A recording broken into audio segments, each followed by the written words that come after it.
नमस्कार, आप देख रहे हैं कमोडिटी 360। मैं हूं मनीषा गुप्ता और आज बात करेंगे सबसे पहले खाने के तेलों की, जहां पर इंपोर्ट कम होता हुआ नजर आया है फरवरी के महीने में, जहां पर तेल का इंपोर्ट करीब 12% गिरा, ऐसा काफी रिपोर्ट्स का मानना है। सोया ऑयल का इंपोर्ट भी 8 महीने में सबसे कम रहा। बाकी तेलों की अगर बात की जाए तो यहाँ पर भी कमी ही देखने को मिली है। खाने तेल का उत्पादन भारतीय बाजारों में हमने उन नंबर्स में यहाँ पर बढ़ता हुआ देखा है। साथ ही साथ जो टैरिफ की टेंशन्स हैं उसका इम्पैक्ट भी हमने ग्लोबल प्राइसेस पे यहाँ पर बनता हुआ देखा। इन सब पर बात करने के लिए हमारे साथ सोपा के एग्जीक्यूटिव डायरेक्टर डीएन पाठक हैं। मिस्टर पाठक नमस्कार। सबसे पहले तो इंडियन इंपोर्ट्स की ही बात करेंगे। फरवरी के महीने में कई सालों में सबसे कम नंबर्स हमने यहाँ पर बनते हुए देखे हैं, उसे कैसे देखते हैं आप? देखिए, पिछले 7, 8, 10 महीने में काफी इंपोर्ट बढ़ा हुआ है। तो there was a stock buildup, मतलब स्टॉक पोर्ट्स पे बढ़ा हुआ था। उसकी वजह से दूसरा, ब्राजील और अर्जेंटीना की जो लास्ट ईयर क्रॉप है उनकी क्रशिंग कम है, क्योंकि अभी नई क्रॉप आने वाली है। उनके पास भी बेचने के लिए बहुत ज़्यादा सामान है नहीं। और जो इंडियन इंपोर्टर्स हैं, ये फरवरी में आपको बहुत कम दिख रहा है, लेकिन अगले 3 महीने में ये एकदम बहुत बढ़ के जो सौदे हुए हुए हैं, काफ़ी बढ़ने वाला है इंपोर्ट। तो ये फरवरी एक इसलिए है कि स्टॉक बिल्डअप था। आगे के महीनों में काफ़ी सारा इंपोर्ट बढ़ेगा, तो उसी लेवल पे फिर से पहुंच जाएगा। इसमें कोई फरवरी वैसे भी थोड़ा छोटा महीना है, तो 10% तो वैसे ही कम होना था, लेकिन स्टॉक की वजह से ऑलराइट, ये कम हुआ इंपोर्ट। ओके। दूसरी बात आपसे टैरिफ्स पे जानना चाहेंगे, और क्योंकि सोयाबीन का यहाँ पर जिक्र हुआ है, 15% यहाँ पर चाइना ने बोला है। अंतर्राष्ट्रीय बाजारों में एक इमीडिएट रिएक्शन यहाँ पर प्राइसेस गिरने का था। इंडियन मार्केट्स में किस तरह का इम्पैक्ट हम यहाँ पर होता हुआ देखेंगे, क्योंकि अपना ज़रूरत का नियरली 60% हम अभी भी इम्पोर्ट करते हैं। देखिए, अपनी टैरिफ तो आपको पता है 27%, 35% है। अगर चाइना टैरिफ इम्पोज करेगा अमेरिका पे, तो चाइना को क्योंकि 100 मिलियन टन करीब सोयाबीन चाहिए, तो वो ब्राजील और अर्जेंटीना से खरीदेगा, क्योंकि सोयाबीन की सप्लाई है, वो तो उसमें कोई समस्या है नहीं, सप्लाई इनफ है। या फिर अमेरिका को अपने भाव गिरा के कहीं और बेचना पड़ेगा। दो ही पॉसिबिलिटी हैं। और अगर ऐसा हुआ तो ऑब्वियसली अंतर्राष्ट्रीय बाजार में सोयाबीन की कीमत गिर सकती है, और उसके चलते हमको तो और नुकसान ही होने वाला है, क्योंकि हमारी सोयाबीन की कीमतें और ज़्यादा गिरेंगी।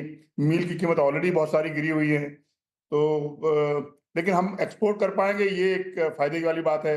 अगर चाइना बजाय अमेरिका के इंडिया से सोयाबीन मील और सोयाबीन इंपोर्ट करना शुरू कर दे, हालांकि हमारी मात्राएं बहुत कम है, लेकिन जो भी है नॉन जीएम उनको चाहिए, हमसे अगर लेना शुरू कर दें तो हमारे लिए फायदेमंद है। हालांकि अभी चाइना ने इंडिया से इंपोर्ट पे बैन लगा रखा है। हम सरकार से प्रार्थना कर रहे हैं कि साहब ये बैन उठवाइए। अभी तो बड़ी अपॉर्चुनिटी है हमारे लिए। Let's see what is done. Hmm. साथ ही साथ अगर हम जैसे आपने कहा कि इंडिया का काफ़ी तरीके से हम यहाँ पर इम्पैक्ट आता हुआ देख सकते हैं, चाहे वो प्राइसेस के हिसाब से है, डिमांड के हिसाब से, और अगर चाइना खरीदता है या नहीं। आने वाले समय में जिस तरह से हमने यहाँ पर डिमांड स्टैग्नेट होते हुए देखी है, और मिस्टर पाठक, कई सारे प्लेटफॉर्म्स पर अब हमने ये बनता हुआ देखा है कि वो कम तेल खाना चाहिए, जो प्राइम मिनिस्टर ने कहा है। काफ़ी सारे लोग अब इसको पुश भी कर रहे हैं। क्या उसका एट ऑल कोई इम्पैक्ट फिलहाल यहाँ पर है, सेंटीमेंट के तौर पर या फिर ऑन ग्राउंड? मुझे बड़ी खुशी है कि मैं जो बात पिछले 5 साल से कह रहा हूँ, हालांकि मेरे दोस्त जो एससीए में मुझसे बहुत नाराज हैं कि आप सोयाबीन या तेल खाने की कम बात क्यों करते हो। चलिए, प्राइम मिनिस्टर ने कहा तो लोगों ने सुनना शुरू किया है। इसका एक बहुत बड़ा इम्पैक्ट मार्केट में आने वाला है। जो तेल की रिक्वायरमेंट है वो 135-40 ग्राम पर कैपिटा नहीं है। अभी हम खा रहे हैं 150 ग्राम, जो कि करीब 20% ज़्यादा है, 15 से 20%। तो ये तेल की जो अगर लोग कम खाना शुरू करेंगे, तो डेफिनेटली जो टोटल इंपोर्ट है, टोटल रिक्वायरमेंट है, वो कम होगी। जितनी पॉपुलेशन बढ़ेगी, उसके हिसाब से फिर तेल की रिक्वायरमेंट बढ़ेगी नहीं। और ये इंडिया के लिए बहुत अच्छी खबर है, क्योंकि हम आत्मनिर्भर होना चाहते हैं। तो रिक्वायरमेंट कम होगी, अपने हमारा उत्पादन बढ़ेगा, तो सब मिला के इम्पोर्ट हमारा अगले सालों में कम हो सकता है। और मैं इसका पॉजिटिव इम्पैक्ट होता हुआ देख रहा हूँ। थोड़ा इस मूवमेंट को और आगे बढ़ाने की जरूरत है। उसमें मुझे लगता है आपकी भी जरूरत है, थोड़ा इसको थोड़ा जोर जोर से बोले कि भाई तेल कम खाया करो। ज्यादा तेल खाने से प्रॉस्पेरिटी साबित नहीं होती, जो कि मेरे दोस्त कहते हैं कि साहब अमेरिका 28 किलो खाता है तो वो ज्यादा प्रॉस्पेरस है। खाना आप उतना ही खा सकते हैं जितनी आपकी जरूरत है। आप 2 रोटी खाते 2 ही खाएंगे, 5 खाने से आप ज्यादा अमीर नहीं हो जाएंगे। तो ये बड़ा अच्छा मूव है जो होना चाहिए। एब्सोल्युटली। मिस्टर पाठक, मेरा अगला सवाल वही था कि अगर हम इसे कंपेयर करें, और ये कंपैरिजन हमेशा निकल के आता है कि हम कम खाते हैं और यूएस, कनाडा, यूके की जो कंट्रीज हैं वो यहाँ पर ज़्यादा तेल का कंजम्पशन करती हैं, तो आपका ये कहना है कि नहीं उतनी ज़रूरत है और अपनी ज़रूरत के हिसाब से हम थोड़ा सा यहाँ पर कमी आता हुआ देख सकते हैं डिमांड में? देखिए, यूएस और अमेरिका, रशिया, उनके आप टेम्परेचर देखिए क्या है, हमारे यहाँ टेम्परेचर क्या है। उनको तेल की ज़रूरत है, क्योंकि वो इतनी ठंड में रहना पड़ता है, तो उनको एनर्जी हमसे ज़्यादा चाहिए, और ये साइंटिफिक फैक्ट है। ये कोई ऐसी बात नहीं जो मैं कह रहा हूँ, ये तो साइंटिफिकली प्रूवन है कि उनको एनर्जी ज़्यादा चाहिए। हमको एनर्जी इतनी नहीं चाहिए, हमको जितनी एनर्जी चाहिए उतनी मिल रही है। तो हमको तेल कम खाना चाहिए, अमेरिका से मुकाबला करना ज़रूरी नहीं है हमारे लिए ठंडे मुल्कों से। That point is well taken. काफी सारे इफ्स एंड बट्स हैं, अंतर्राष्ट्रीय बाजारों में अनसर्टनिटीज हैं, तो ऑफ कोर्स खाने के तेलों पर यहाँ पर लगातार बात होती रहेगी। Mister Pathak, as of now बहुत शुक्रिया साथ जोड़ने के लिए और उन तमाम चीजों पर अपनी राय सामने रखने के लिए। मिलिए, तो बात हुई खाने के तेलों पर, जहां पर बहुत बड़े प्राइस मूव्स हमने आते हुए देखे हैं, लेकिन हम बात अब यहाँ पर चावल की करेंगे, क्योंकि 2024-25 में हमने रिकॉर्ड प्रोडक्शन यहाँ पर बनते हुए देखी है। इन्वेंट्रीज अच्छी खासी हैं। चावल की खरीदारी अगर सरकार की बात की जाए तो वहां पर भी 5% का इजाफा ही देखने को मिला है। आगे अब किस तरह की स्थिति रह सकती है? क्या एक्सपोर्ट्स को लेकर कुछ और चेंजेस हम बनता हुआ देखेंगे? इन सब पर बात करेंगे। हमारे साथ राजेश पहाड़िया जी जुड़ चुके हैं। राजेश जी, नमस्कार। सबसे पहले तो फसल इन्वेंट्री सरकार के पास, और जो ये प्रोक्योरमेंट में हमने तेजी आते हुए देखी है, उसका क्या एनालिसिस करते हैं आप? नमस्कार मनीषा जी। अप, अपने जो प्रोडक्शन का नंबर जो उन लोगों ने एस्टिमेट किया था लास्ट ईयर, उसके कंपैरिजन में नंबर वापस वही।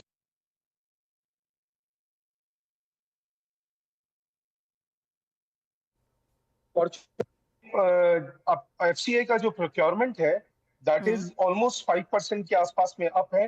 जो 43.84 मिलियन टन लास्ट ईयर था, वो इस जी। साल बढ़ के 45.84 मिलियन टन है। And the show is still on. तो अभी मार्च की एंडिंग तक में प्रोक्योरमेंट चलेगा। जिन स्टेट्स ने बहुत ज्यादा प्रोक्योर किया है, उसके अंदर में आपने अपनी स्क्रीन पे भी दिखाया, यूपी है, एमपी है, बिहार है।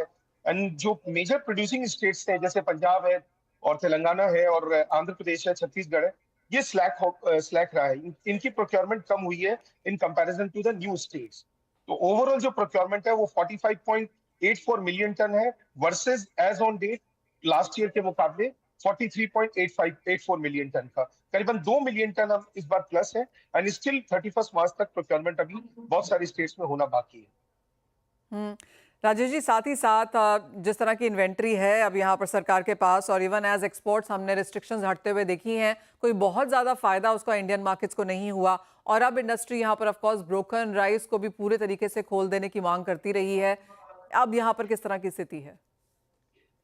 देखिए, 100% ब्रोकन के अंदर में आज अगर आप ग्लोबल बात करेंगे, तो ग्लोबली आज म्यांमार और पाकिस्तान के कंपैरिजन में हम लोगों की प्राइसेस ऑलमोस्ट $20 to $30 अप है। इवन अगर कल खोल भी देती हैं ब्रोकन की, जो कि ऑल पॉसिबिलिटीज है इंडस्ट्री के रिक्वेस्ट पे, अगर कल परसों में खुल भी जाता है, तो फिर भी हम लोगों को बहुत जद्दोजहद करनी पड़ेगी ग्लोबल मार्केट में एंट्री में आने के लिए, क्योंकि $20 to $30 का गैप रहेगा बिटवीन म्यांमार एंड पाकिस्तान। और आज की तारीख में अगर हम जिस हिसाब से चावल के नंबर में और हमारी जो अपग्रेडेशन हुई है प्रोक्योरमेंट के अंदर में, जो कि 20% 25% पहले प्रोक्योर करते थे, आजकल 10% तक का प्रोक्योरमेंट चल रहा है। भारत चावल के बाद में ग्रेडिंग होने के बाद में भारत राइस का जो ब्रांड है, वो ऑलमोस्ट 5% की ग्रेडिंग करके देता है। तो बैलेंस 20% राइस ब्रोकन जो है वो मार्केट में सरप्लस है। और अपने इथेनॉल के अंदर में जब हम चावल मिल रहा है प्रोडक्शन के लिए, तो ब्रोकन के अंदर से रियलाइजेशन इथेनॉल के प्रोड्यूसर्स को कम होता है। सो दे विल ऑलवेज प्रेफर कि भी कि उनको होल राइस से प्रोडक्शन करना पड़े। डेफिनेटली अगर खुलता भी है तो 2 से 3 मिलियन टन तो इमीडिएटली अपने समझ सकते हैं कि अप्रैल मई के अंदर में निकल जाएगा ब्रोकन राइस का, सब्जेक्ट टू कि पाकिस्तान और म्यांमार कितनी इन्वेंट्री को वो कैरी करते हैं। ज्यादा से ज्यादा 3 से 4 मिलियन टन। एंड ओवरऑल जो ग्लोबल मार्केट है वो करीबन 7 से 9 मिलियन टन का है। Well absolutely. राजेश जी, मेरा फाइनल सवाल यहाँ पर टैरिफ्स को लेकर है, और इंडिया एक मेजर एक्सपोर्टर है जहाँ तक basmati, even non basmati for that matter, जो यूएस को जाता है। अगर रेसिप्रोकल टैरिफ्स यहाँ पर आते हैं, और राइस बिकॉज एक बड़ी इंडस्ट्री है उस तौर पर, क्या इंडस्ट्री इसके बारे में बातचीत कर रही है? क्या एनालिसिस है और किस तरह का तरीका ढूंढ रहे हैं आप? देखिए, यूएस के अंदर में आज की तारीख में नॉन बासमती का तो हार्डली हमारा 5 से 7% का मार्केट है, वो भी प्रीमियम बासमती का है, नॉर्मल नॉन बासमती का नहीं है। मेजर जो इफेक्ट आएगा वो आएगा बासमती के ऊपर में। आप यूएस के साथ में हम लोग ऑलरेडी बहुत साल पुरानी एक लड़ाई लड़ रहे हैं टेक्समती की, जिसको टेक्सास के अंदर में उन लोगों ने एक डेराइव फॉर्मेट टेक्समती करके लॉन्च किया था। बट सम और अदर वो जो टेक्सचर इंडियन वैरायटी का है, वो जो एरोमा इंडियन वैरायटीज का रहता है, वो बासमती का कभी भी मैच नहीं कर सकता है। प्रीमियम वैरायटी के अंदर में अगर वो इंपोर्ट की ड्यूटी लगाते हैं, टैरिफ लगाते हैं, then it will be giving a food inflation to that country also. आज यूएस के अंदर में मेजर पॉपुलेशन जो कि कॉमन वैरायटी जो प्रीमियम वैरायटी है नॉन बासमती की, सोना मसूरी, अपना एचएमटी और या गोविंद भोग वगैरह, वो वैरायटी पे अगर लगेगा तो उनकी इन्फ्लेशन पे भी इफेक्ट आएगा। सो डेफिनेटली फूड को सब्जेक्ट से अलग रखना चाहिए। बाकी टैरिफ के लिए यूएस अभी अपने को चारों तरफ से वैसे ही एंगेज करके रखा हुआ है। So let's see what's happen to the next. Alright. जी हाँ, यहाँ पर भी काफ़ी सारे इफ्स एंड बट्स हैं, लेकिन राजेश जी एज ऑलवेज बहुत शुक्रिया साथ जुड़ने के लिए। और वो काफ़ी सारी बातें हैं राइस में भी, चाहे वो सरकार की प्रोक्योरमेंट है, एक्सपोर्ट ड्यूटी खोलने की बात है, या फिर ऑफकोर्स टैरिफ्स है, उन सभी पे अपना एक व्यू नज़रिया रखने के लिए। इसी के साथ एक ब्रेक के लिए भी रुकेंगे। जब लौटेंगे तो हमारे एक्सपर्ट्स होंगे हमारे साथ, उनसे लेंगे ट्रेडिंग स्ट्रैटेजीज। साथ अब गंगानगर कमोडिटीज से अमित खरे और जेएम फाइनेंशियल सर्विसेज से प्रणव मेर हैं। आप दोनों का ही कार्यक्रम में स्वागत है। और सबसे पहले यहाँ पर मेटल्स देखेंगे, क्योंकि आज के दिन के हिसाब से मेटल्स में सबसे ज़्यादा मूवमेंट देखने को मिली है। प्रणव, चाहे वो कॉपर है जहाँ पर 2 से 3% की तेज़ी है, या फिर एल्यूमिनियम, जिंक, स्टील, सभी जगह हमने बढ़त आते हुए देखी है। जिस तरह से चाइना की स्टेटमेंट आई है, टैरिफ्स हैं, एक डिस्पैरिटी आर्बिट्राज भी हमने यहाँ पर ग्लोबल मार्केट्स में मेटल्स में आता हुआ देखा है।